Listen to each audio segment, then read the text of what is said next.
Hi everybody, welcome back to IndyCar for a second helping today.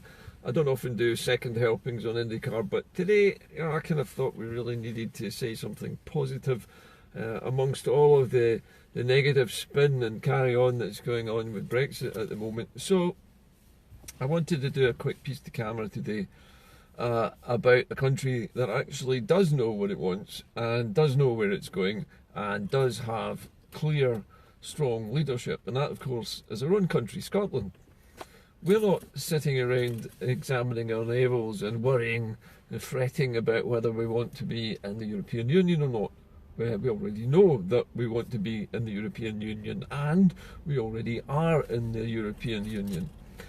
But on top of that, we also know that because Brexit's likely to happen, that Scotland needs to take some action to protect itself, to protect its own interests, to protect its trading routes, to protect its people, and to make sure that the country and its islands and rural economies stay connected to each other without any of the kind of Brexit problems that we anticipate happening in the south coast of England, where all of their exporting goes on through a single conduit called the Channel Tunnel, or possibly between Dover and Calais. So we don't need to have lorry parks set up to deal with the queues, because we have already got plenty of ports to operate from, and there's road access to all of them. Greenock, Hunterston, Grangemouth, Leith, Aberdeen, Peterhead, you know, the list goes on and on. Even, I mean, you could go up to Fort William and Oban and places like that. There's harbours all around Scotland, everywhere, on every island and in every nook and cranny of the country. All of them have road access for freight in and out. So we're quite well connected, but there is one thing that we need to be certain of, and that is that our ferries and our freighters continue to run and keep the country connected. So the Scottish Government has taken it upon itself to buy two large ferries which serve both Shetland and Orkney, as well as two large freighters. Now these are large cargo ships whose sole purpose really is to bring goods into the islands and to take goods off the islands. So these are essential vehicles, essential surface vessels that the Scottish economy needs, and that the island economy needs to stay connected. So this is another indication of the forward planning of the Scottish Government and the Scottish State. Now if you add to that the evidence that's mounting up now for Scotland becoming a normal country, you can see that other things have already been put in place. Now the most important one, I think, for all of us is probably the investment bank that people have talked about. Now this is a bank which is set up to attract billions of pounds worth of investment from abroad into a large bank, which then selects businesses which need that investment capital in order to either set up or to expand or to re-equip themselves or to retrain their staff. It's there as a resource for Scottish industries to grow and to expand, and it's essential for any country to have that kind of investment bank. And Scotland is almost unique at the moment in the UK in having such a thing. If you add to that the fact that local business people and entrepreneurs and the chambers of commerce in places like Glasgow, Edinburgh, Aberdeen and Inverness and maybe even Dundee are planning now to have their own stock exchanges opening up. Now the Glasgow Stock Exchange, the Scottish Stock Exchange, merged with the one in London many years ago and disappeared from Scottish soil altogether. But now that Brexit is happening, the stock markets are beginning to relocate themselves, and the stock exchange in London is obviously not now the place where people really want to be. So Scotland will have, it seems, at least two new stock exchanges, one in Glasgow, one in Edinburgh, and also with options on further stock exchanges in Aberdeen, Inverness and Dundee as well, possibly. The idea being that Scotland is well placed with stock exchanges for investors in Scotland itself to participate in market trading in stocks and shares, something which hasn't happened in Scotland for quite a long time. another indication of the increased confidence in Scottish economic growth. On top of that, we also know that the Scottish Government very recently was travelling to places in Europe and North America, and while it has been there in both North America and in the larger nations of Europe, it's been setting up what they're calling trade hubs. The trade hubs is basically a code for an embassy of a kind. Now, these are trading embassies. These are offices where people from the country that they're located in have a focal point, a place to come when they want to either import Scottish goods or export their own goods to Scotland. These are the nexus, these are the crossing points, the places where the countries actually come into contact with each other in terms of trading nations. And until about 2 years ago, Scotland had none of these, and we had to depend solely on the UK's embassies in foreign countries to do any kind of business at all. So the fact that the Scottish Government has seen fit to open its own individual Scottish trade hubs, completely separate from the United Kingdom, shows again the forward planning that is going on in the background. All of these moves that are being made by the Scottish Government at the moment are precursors to us leaving the United Kingdom. They would be necessary steps for any country which was setting itself up again and separating the economic activities of the country from the country which at the moment had taken over all of those activities, which would be London at the moment. So moving all of these activities and responsibilities back to Scotland requires the institutions to exist in advance. Otherwise, when you ask people to vote to dissolve the union and to end the treaties of union with England, you have to have something for them to see that says to them, we are going to continue trading with America, with Europe, with Australia, with New Zealand, with India, and so on. Those need to be in place already, so that when we go to the doorstep and say to people, we're about to leave the European Union, how would you like to do something a bit different? We have got Scotland set up so that we can trade with Europe, with North America, with Australia, New Zealand, India, China, and everybody else. And we've got that all in place already, and we have a central or an investment bank with which to build our new industries. Don't you think that would be a better prospect than staying with the UK and watching your jobs and your livelihoods circle the drain with everybody else in the UK, waiting to just go down the plug hole at the end of whatever Brexit turns out to be? We have to give people a clear choice, a choice which is real, not fiction, not it'll be better after independence, trust me, it'll just be better. We need to show people why it will be better. We need to show them what is taking the place of the crumbling British services, for want of a better word, that we are supposed to be getting from the UK. So these are all essential steps, and these are evidence, I think, of not only forward planning by the Scottish Government, but a confidence that it will succeed, and also prior agreements with countries like Canada, France, Germany, North America, that when we leave the UK, when the United Kingdom is ended, in other words, when we finally say that the treaty is over, we voted to repeal that. When we say that those countries then are ready for us to trade immediately. And having sent a trade mission over there and opened the offices, having rented them and put the people in place, you wouldn't expect anybody to go to the trouble and expense of building these things and staffing them with people if they're not going to be used. So again, remember about, 18 months ago, I was warning about the building of Fluffy's empire in Edinburgh, the 3,000 British civil servants being concentrated in this brand new Waverley building in Edinburgh. And this is going to be the UK government's vice-regal palace for when they end devolution. Well, I wasn't kidding about that, but England is not the only country that can play this game. And we have got a government which is quite capable of matching them in every single stroke that they pull. So if they try to annex or end devolution, we have already got our trade hubs set up, we've already got our bank set up, we have everything that we need. And while the parties and the politicians are still in office, we have every chance of holding our own vote as soon as we like.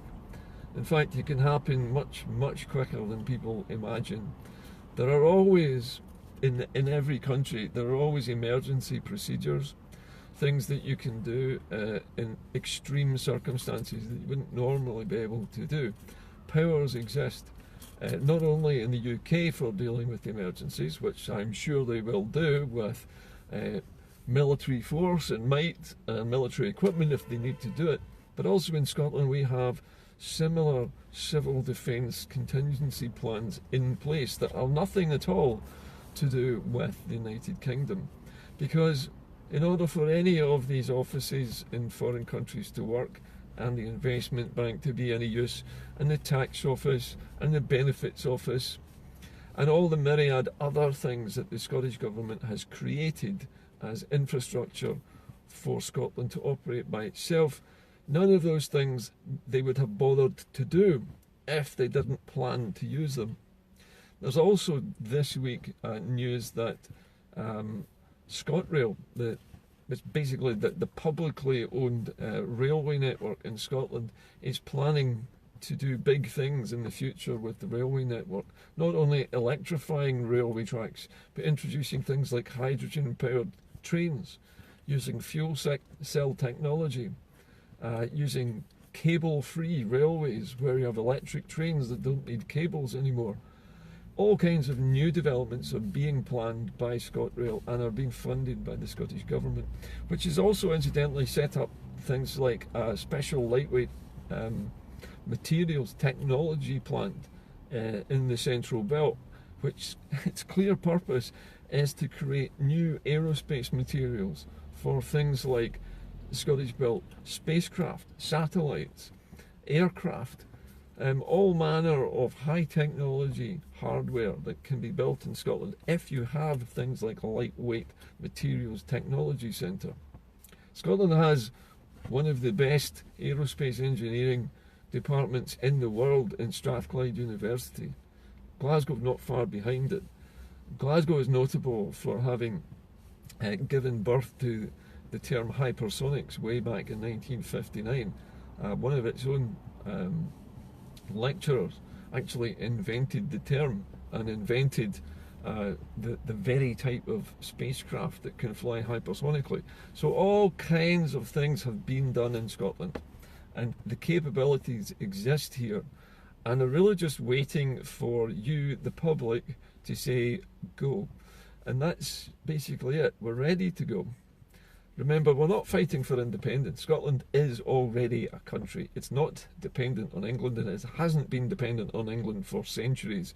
Scotland is perfectly self-sufficient, and there is ample evidence to prove that going back to the 1920s. There's even evidence that back in the 1920s, the government deliberately had to stop publishing just how much money Scotland was making for the British economy, and just what a humongous percentage of it the English government was taking off Scotland and not returning. Up to 80% of the Scottish GDP was actually being wheeled down to London in the early 1920s, and Scots never knew about it. We weren't told this, it wasn't published or publicised, there was no transparency now.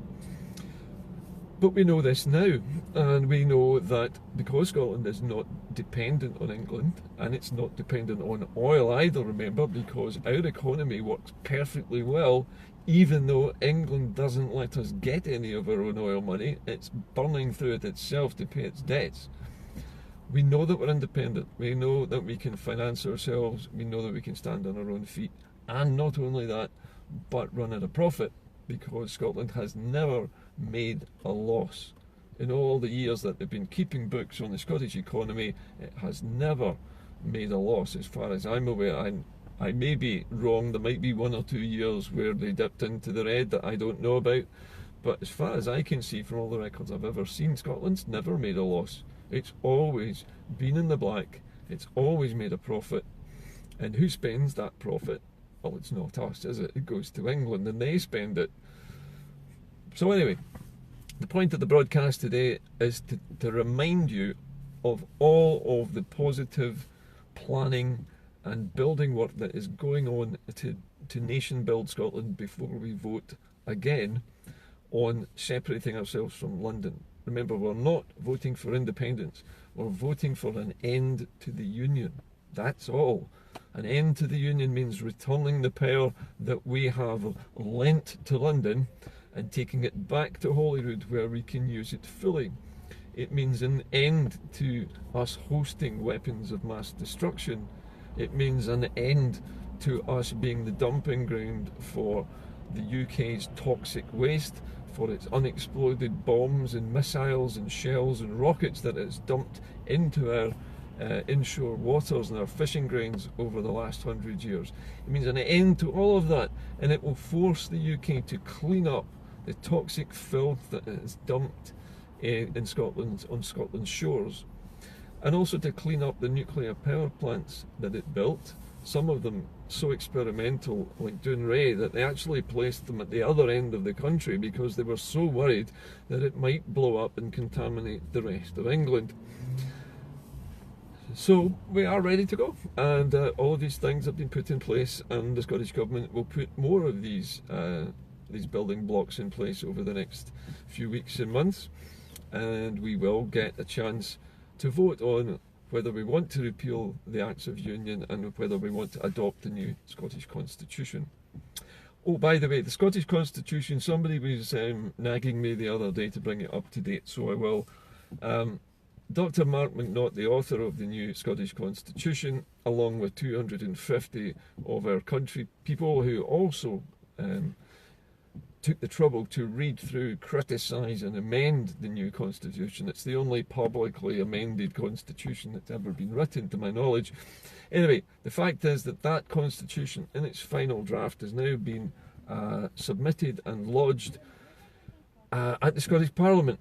I'm ready for the Scottish Parliament to both debate and to vote on its adoption and ratification. So basically it's out of our hands now. It's up to the politicians and the civil servants in Holyrood to take the action to either adopt the Constitution or, when the moment is right, presumably after we get our nice big yes vote to repealing the Acts of Union and ending the treaty, that Constitution would be one of the very first orders of business from the newly re-empowered Scottish Parliament to adopt a Constitution which defines the country, or should I say redefines the existing country in its new form, with its new overseas trade routes, with its new embassies, with its new banks, with its new shipping fleet, and all the rest that goes with that. Scotland is unrecognisable from what it was in 2014. The SNP has not been sitting still, and they have not been just doing the day job. They have done the day job plus, and they've been doing their homework on nation building, and soon I think we'll see the results of that. Anyway, that's it for today. So a couple of strange broadcasts today, really a little retrospective earlier this morning on your national identity, but today I'm looking at the hard facts and the realities of how Scotland will rule itself, how it will export by itself, and how it will deal with its exports, and how it will continue to connect and serve the people who live on its islands and in its rural areas. All of this is in place now, and it will continue to build as we get ready to vote on it. That's about it for today. I'll see you all tomorrow. Should be an interesting day tomorrow when we find out how meaningless the meaningful votes might be today. Or sorry, I beg your pardon, the indicative votes. I'll be very interested to see what, if anything, the British Parliament can agree on, if anything at all. I think it might just simply agree that Mrs May's deal isn't quite as bad as they thought it was, and they'll all vote for it anyway, and all of this will just be a colossal waste of time. But it's good theatre. As somebody said the other day, it makes good telly, keeps the news reporters on their toes, and the BBC's had a tent pitched now on College Green outside Westminster for about the last, 2 years. I'm pretty sure they're planning to build a new television centre there one of these days. If Brexit goes on much longer, I think they'll probably have to apply for planning permission. Anyway, I gotta go. See you all tomorrow, and well, you never know what might happen tomorrow. Maybe Mrs May will resign. Who knows? Bye for now.